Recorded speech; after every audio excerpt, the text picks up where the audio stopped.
नमस्कार दोस्तों, स्वागत है आपका अपने इस यूट्यूब चैनल पशुपालन विज्ञान A to Z पर। दोस्तों, आज की इस वीडियो में मैं आपको बताऊंगा कि एक डेयरी फार्म चलाने के लिए आपको किन किन मुख्य बातों का ध्यान रखना बहुत जरूरी है। इन बातों का ध्यान नहीं रखोगे तो आपका डेयरी फार्म मुनाफे में नहीं चलेगा दोस्तों। तो ये जो मेन मेन बातें हैं उनमें सबसे पहली बात है पशु की नस्ल। जो भी आप गाय या भैंस का फार्म करना चाहते हो, जो भी पशु लेके आओ उसकी नस्ल अच्छी हो। अच्छी नस्ल का पशु होगा तो वो दूध ज्यादा देगा। ज्यादा दूध वाले से आपको मुनाफा ज्यादा होगा। वो मुर्रा है, नीली रावी है, जाफराबादी है, ये भैंस की मेन मेन नस्लें हैं। गाय की जो नस्लें हैं वो है साहिवाल, हरियाणा, थारपारकर, गिर। साउथ में जैसे ओंगोल नस्ल है, बहुत अच्छी है। इनके अलावा जो क्रॉस ब्रेड नस्लें हैं, HF क्रॉस है, HF प्योर है। वैसे HF प्योर अपने यहाँ रहती नहीं, गर्मी ज्यादा होती है, उसको दिक्कत होती है, गाय को बहुत दिक्कतें आती हैं रखने में। इसके बाद में आता है नंबर न्यूट्रिशन का। जो भी आप पशु रखोगे फार्म के ऊपर, आपको न्यूट्रिशन उनका बैलेंस्ड रखना पड़ेगा। बैलेंस्ड का मतलब है आपको हरा सूखा चारा, प्रोटीन, कार्बोहाइड्रेट।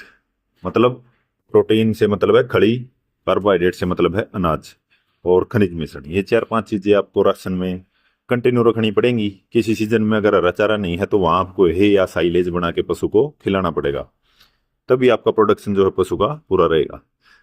नहीं तो अगर 2-4 महीने साल में ऐसे निकल गए जिनमें हरा चारा नहीं होता और आप नहीं दोगे सूखे चारे के सारे, जो पशु है उसकी प्रोडक्शन कैपेसिटी घट जाएगी। आपके फार्म के लिए वो नुकसानदायक होगा।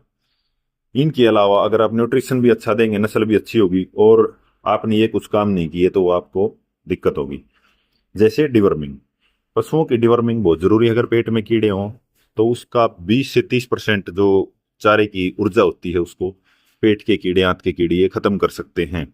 इतना खिलाने के बाद भी आपका पशु अच्छे से परफॉर्म नहीं करेगा अगर उसके पेट में कीड़े होंगे तो। इसलिए आपको पशु की डिवर्मिंग टाइम से करवानी पड़ेगी। डिवर्मिंग करवानी है, फिर वैक्सीनेशन। मुंह खुर, गलघोटू, ब्रुसलोसिस, ब्लैक क्वार्टर, इन बीमारियों के टीके आपको पशु को निश्चित अंतराल के बाद में लगवाने बहुत जरूरी हैं। HSFMD जो बीमारी है, इनका टीका सरकार की तरफ से फ्री लगता है।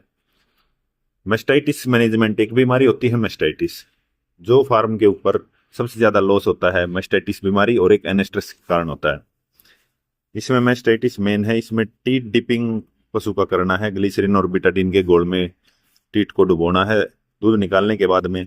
इसके अलावा पशु के नीचे सफाई रखनी है, बीच बीच में लाल दवाई का छिड़काव करते रहें, और पशु का राशन अच्छा रखें। उससे उसकी इम्यूनिटी ठीक रहेगी और पशु की मेस्टाइटिस होने की जो चांसेज होंगे वो कम होंगे। इसके अलावा गर्मी और सर्दी जो पीक होते हैं मौसम, उनसे पशु का बचाव करना है।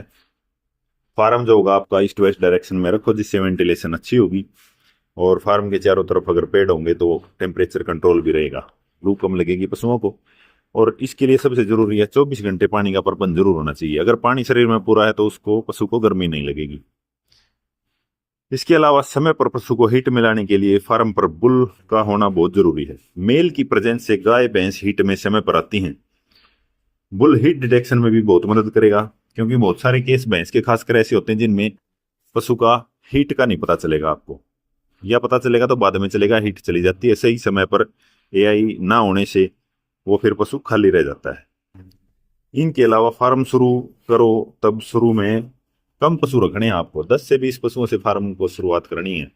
अगर आप शुरू में ही ज्यादा पशु रखने लग जाओगे तो आपको इतना बेनिफिट नहीं होगा, क्योंकि फार्म चलाने के लिए आपके पास जो नॉलेज है उनकी प्रॉपर वो होनी बहुत जरूरी है।